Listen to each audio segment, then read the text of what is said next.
Hello everyone, welcome back to Vivid Physics. So we are on lecture number third, part 2. Guys, part one में हमने integration का एक part cover कर लिया था, इंडेफिनेट इंटीग्रेशन. उसके बाद हमारा डेफिनेट इंटीग्रेशन और एप्लीकेशन ऑफ इंटीग्रेशन बचा हुआ था, जिसको हम पार्ट सेकंड में कवर करने वाले हैं. Sorry, this is part second. Okay, so we have covered already integration का पार्ट वन, जिसमें हमने इंडेफिनेट इंटीग्रेशन को कवर किया था. Okay, in this lecture we are gonna cover definite integration, जिसका बेसिक इंट्रोडक्शन मैंने आपको लास्ट लेक्चर में दे ही दिया था. Okay, application of integration. और बात आती है कि प्रॉब्लम्स की. तो गाइस, मैंने ना जो डीपीपी है उसको थोड़ा लेंथी बना दिया है, तो जितनी भी प्रॉब्लम्स हैं हम मैक्सिमम प्रॉब्लम जो डीपीपी के थ्रू कवर करने वाले हैं. ठीक है, उसके अलावा डीपीपी 2 के अलावा भी मैंने एक चैप्टर शीट बनवाई है, जिसमें 25 क्वेश्चन है. ओके, इसमें पूरे चैप्टर है, पूरे बेसिक मैथ के 25 क्वेश्चन है, जो आपको पूरा रिकॉल करा देगा कि क्या क्या आपने कैसे कैसे पढ़ा. ठीक है, और जो मैंने आपको बताया था कि मैं फॉर्मूला शीट भी बनवा रहा हूँ, तो उसका काम भी चल रहा है. जैसे ही वो बन जाती है मैं आपको अपलोड करवा दूंगा. ओके, इसके बाद हम वेक्टर स्टार्ट करेंगे इसके खत्म होने के बाद. ठीक है, तो बेसिक मैथमेटिक्स का एक तरह से लास्ट लेक्चर है. जो भी बचा हुआ है वो हम फॉर्मूला शीट में दे देंगे. आपको रिकॉल करना पड़ेगा, उसको याद रखना पड़ेगा, उसको दीवार पे लिख के या चिपका के जो भी स्टिक करना आपको उस तरह करना पड़ेगा. और सेकंड चीज आती है कि अगर कहीं आगे ऐसा कोई एप्लीकेशन आता है जहां पे मैंने जो चीज नहीं बताई, तो मैं आगे उसको नोट डाउन करा दूंगा, आप अपने नोट्स में ऐड कर लेना. तो बेसिक मैथमेटिक्स एंड होने के बाद भी आप 4 से 5 पेज खाली छोड़ना, जिसमें कोई भी एक्स्ट्रा चीज आती है तो आप उसको ऐड कर लेना, जो बाद में रिवीजन के टाइम आपको आसानी है.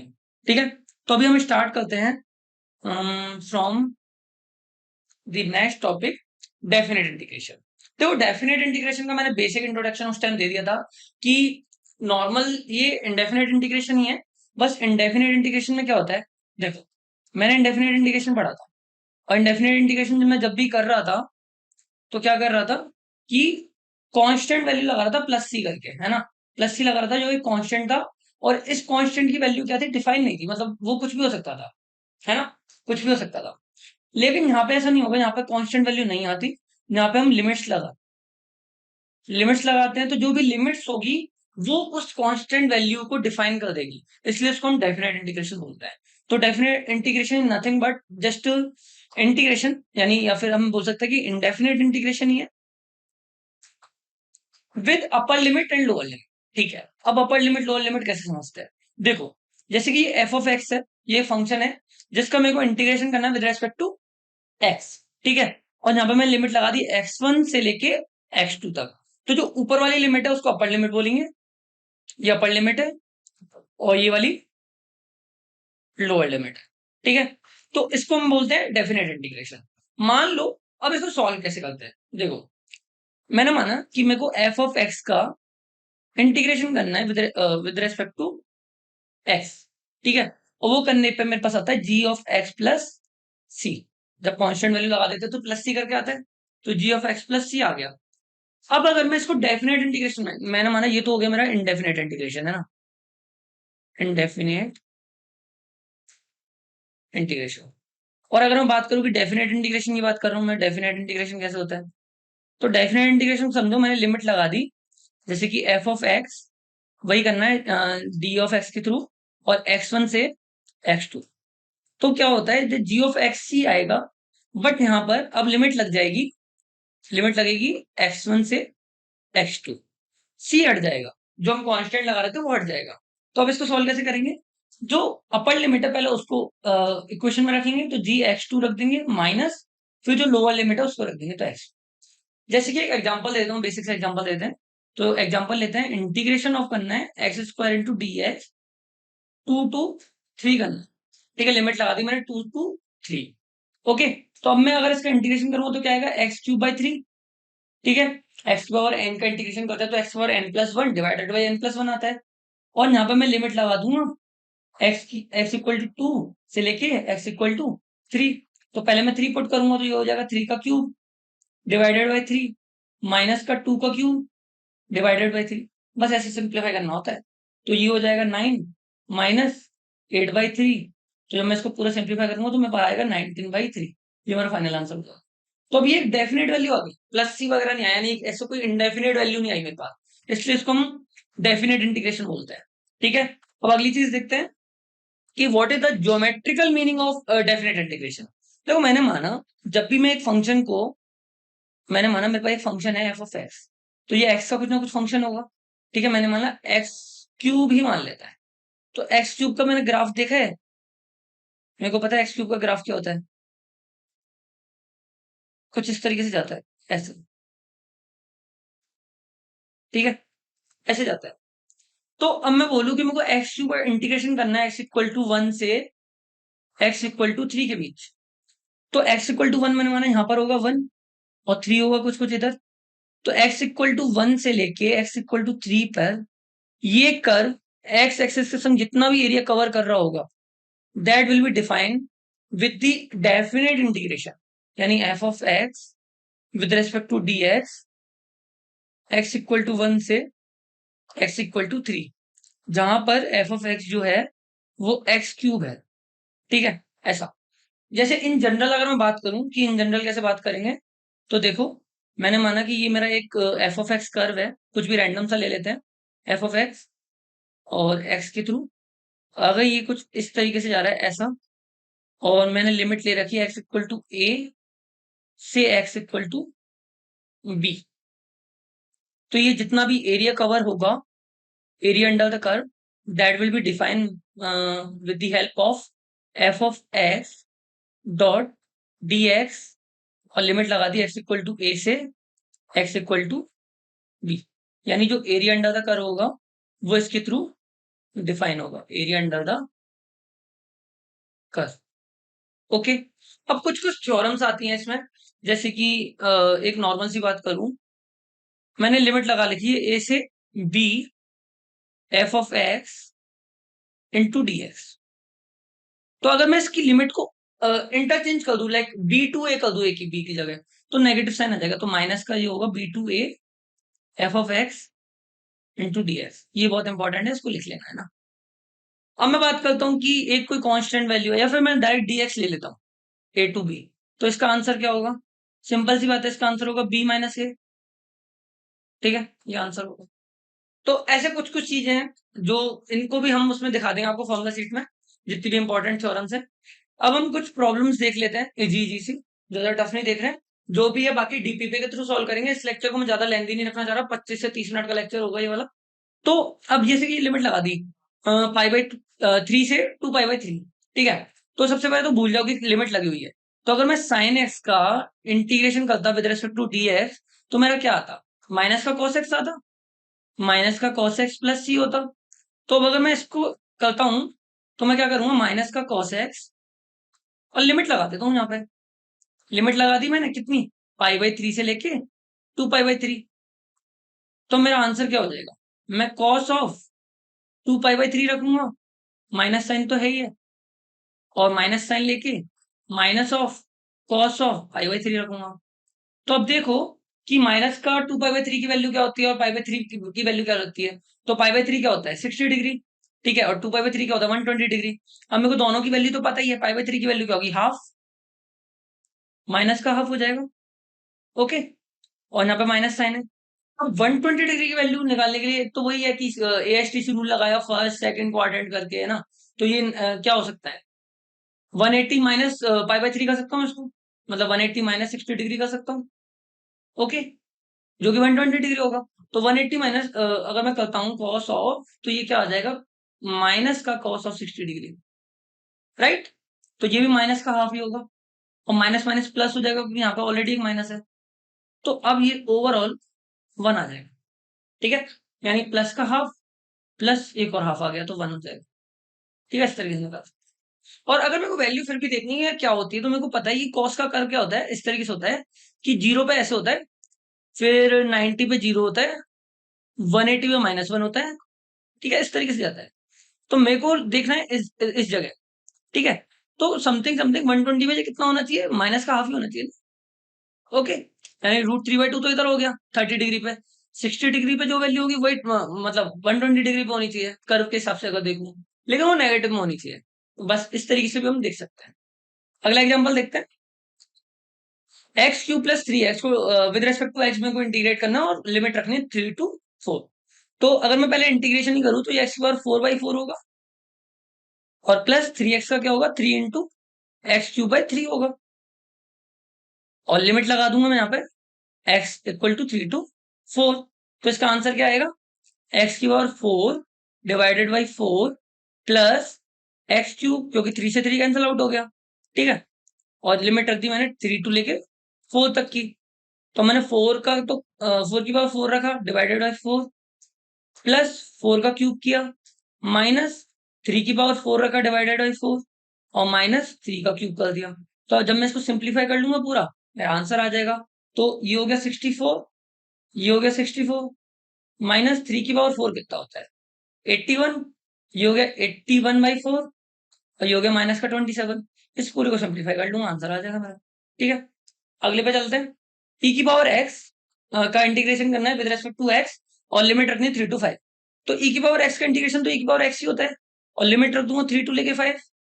ओके तो आंसर क्या आएगा ई की पावर 5 माइनस ई की पावर 3। ये मेरा आंसर हो गया जो भी वैल्यू है वो रख देंगे। अगला क्वेश्चन है 5 की power x with respect to x करना और लिमिट रखनी 0 to 5। ये एक नई चीज है। ठीक है तो इसको समझाता हूं मैं। मैंने आपको बताया नहीं था कि ए की पावर एक्स का इंटीग्रेशन कैसे करता है। तो पहले डिफरेंशिएशन देखते हैं कि डी ऑफ डी एक्स अगर मैं ए की पावर एक्स करता हूँ यहाँ पे ए कांस्टेंट है, कांस्टेंट वैल्यू का पावर है और उसका मेरे को इंटीग्रेशन करना है जिसमें पावर वेरिएबल है। तो क्या करते हैं ए की power X divided by L N of A होता है। ओके ऐसे करना होता है। तो हम यहाँ पे अगर मैं इसका इंटीग्रेशन करूं सॉरी बेटा ए की power X into L N of A होता है अगर डिफरेंशिएशन कर रहा हूं।